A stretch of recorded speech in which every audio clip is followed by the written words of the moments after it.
नांदेड लोकसभा मतदारसंघामध्ये 18 एप्रिलला मतदान होणार आहे। त्या मतदानासाठी नांदेड प्रशासन जे आहे ते सज्ज आहे। संपूर्ण तयारी जी आहे ती झालेली आहे।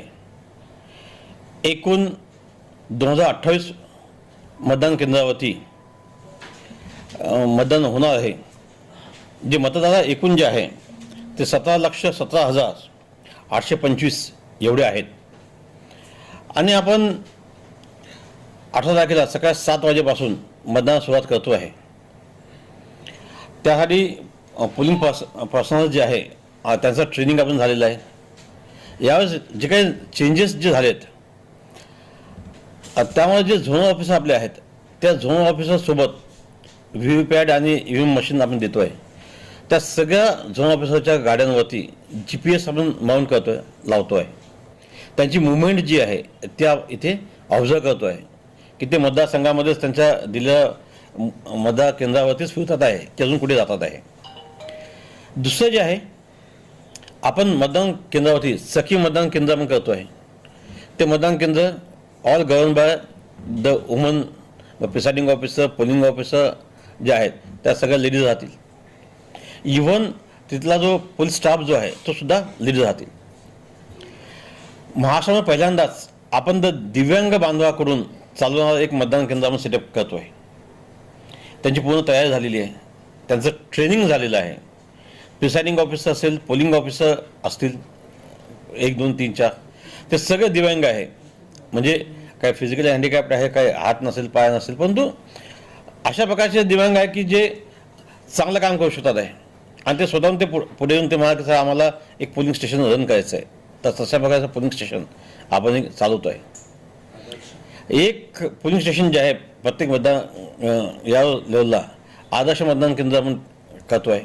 जिथे आदर्श म्हणजे जिथे आपण बघतो आहे सफिशियंट स्पेस आहे, यासाठी एक वेगळा रस्ता आहे, जायसाठी एक वेगळा रस्ता आहे, त्यात स्वागत केलं जाईल। आणि ते बसण्यासाठी सुद्धा एक चांगली कम्फर्टेबल व्यवस्था राहील। येणारे जे मतदार आहे अत्यंत रिफ्रेशमेंट म्हणून तिथे लिंबू पाणी किंवा चहा याची व्यवस्था आपण करतो आहे। जो पहिला मतदार येईल किंवा नवा मतदार जो आहे त्या स्वागत गुलाबाचं फूल देऊन ते करणार आहेत। तर अशा प्रकारची आपण व्यवस्था केलेली आहे। एकूणच आपण सगळं प्रिपेअर्डनेस बद्दल बोलायचं झालं की 228 पोलिंग स्टेशनला आपण वेब कास्टिंग करतो आहे की तिथल्या ज्या काही घडामोडी आहे त्या घडामोडी आम्ही पण बघू शकतो। मुंबईमध्ये CO ऑफिस बघू शकतात आहे। इव्हन ECIमध्ये सुद्धा काय चालतं त्या पोलिंग स्टेशनवरती ते बघता येईल। जे क्रिटिकल पोलिंग स्टेशन आहे त्या मायक्रो ऑब्झर्वर जे आहे आपण त्याची नेमणूक केलेली आहे। पोलीस बंदोबस्त जो आहे तो सफिशियंट आलेला आहे, तो डिप्लॉय केलेला आहे। कोम्बिंग ऑपरेशन जे आहे त्यांचं सुरू आहे। आणि आतापर्यंत आपण बघितलं असेल की मॉडेल कोड ऑफ कंडक्ट आपण पहिल्या दिवसापासून चांगलं राबवलेलं आहे। सी विजनमध्ये आपण 8 गुन्ह्याची नोंद FIR झालेली आहे। मॉडेल कोड ऑफ कंडक्टच्या अंतर्गत 33 गुन्हे आपण FIR नोंदवलेले आहे। पेड न्यूजच्या 2 केसेस आपण केलेल्या आहेत। तर एकूण परिस्थिती जी आहे बाकी पण अंडर कंट्रोल आहे। आणि मला असं वाटतं की जे काही मतदान वाढायसाठी स्वीप ॲक्टिव्हिटीज घेतल्यात, वेगवेगळ्या प्रकारच्या आपण ॲक्टिव्हिटीज झाल्या, रांगोळी स्पर्धा असेल, देन चित्रकला स्पर्धा आहे, लोकांनी पथनाट्य केलं आहे, प्रभात फेरी काढली, इव्हन आपण वॉक फॉर व्होट हे केलेलं आहे। हे सगळं याच्यामधून जनजागृती झालेली आहे। व्हॉट्सअपवरती आपले मेसेजेस आहेत। मला असं वाटतं की यावेळेस मागच्या वर्षीपेक्षा 10 ते 15% जास्त मतदान होईल अशी अपेक्षा आहे। मतदारांना पुन्हा मी विनंती करतो, आवाहन करतो की त्यांनी जास्तीत जास्त संख्येने सकाळचं यावं की जेणेकरून दुपारचं ऊन आणि संध्याकाळी लाईन लावण्याची आवश्यकता पडणार नाही आणि आपलं मतदानाचंही पवित्र कार्य जे आहे ते पार पाडावं। Sir, EVM machine, VVPAT machine सुस्थितीत आहेत काय? त्या किती आहेत? एकूण त्यांची संख्या वगैरे किती? आपल्याला 2028 पोलिंग स्टेशन्स आहे।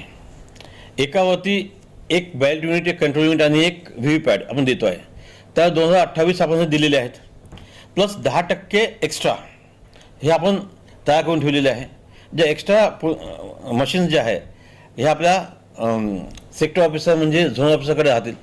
सफिशियंट प्रमाणामध्ये आपल्या व्ही व्ही पॅड मशीन्स आहे आणि बंद पडायचे प्रमाणसुद्धा कमी आहे. आणि इन केस बंद पडलंच तर 20 मिनिटाच्या आतमध्ये सेक्टर ऑफिसर आपण रिप्लेस करेल अशा प्रकारची सुविधा आपण केलेली आहे. सर, आपण म्हणले होते की पोलीस कर्मचाऱ्यांना वेळेवर यावं, नाही तर त्यांच्यावर कारवाई करण्यात येईल.